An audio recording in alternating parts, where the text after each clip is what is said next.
लातूर नांदेड महामार्गावर 70 वर्षीय व्यक्तीचा आकस्मिक मृत्यू, पोलिसांसह फॉरेन्सिक पथकाची पाहणी। नमस्कार, आपण पाहताय एसपी न्यूज चाकूर। लातूर नांदेड महामार्गावरील टी पॉइंट जवळ एका 70 ते 75 वर्षीय व्यक्तीचा मृत्यू झाल्याची घटना गुरुवारी समोर आली। मृत व्यक्तीची ओळख सय्यद हाकानी ताजपाशा उर्फ चापसे, राहणार रहमतनगर चाकूर अशी झाली आहे। घटनास्थळी जमलेल्या नागरिकांकडून मिळालेल्या माहितीनुसार सय्यद हाकानी ताजपाशा हे रहमतनगर येथील रहिवासी असून ते चावी व छत्री बनवण्याचे काम करत होते।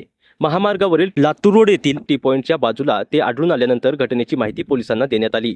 माहिती मिळताच पीआय बालाजी भंडे, पीएसआय रायझोबे, गोपनीय शाखेचे डिगोळे यांच्यासह चाकूर पोलीस प्रशासनाचे पथक घटनास्थळी दाखल झाले। पोलिसांनी घटनास्थळी पाहणी करत परिस्थितीची माहिती घेतली।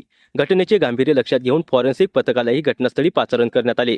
फॉरेन्सिक पथकाने घटनास्थळाची पाहणी करून उपलब्ध पुराव्यांची तपासणी केली। मृत सय्यद हाकानी ताजपाशा यांच्या पश्चात एक मुलगा एक मुलगी असल्याची माहिती मिळाली आहे।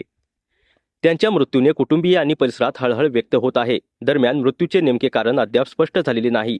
तसेच पोलिसांकडून पुढील कायदेशीर प्रक्रिया सुरू असून शवविच्छेदन अहवाल आणि तपासानंतर मृत्यूचे नेमके कारण स्पष्ट होण्याची शक्यता आहे।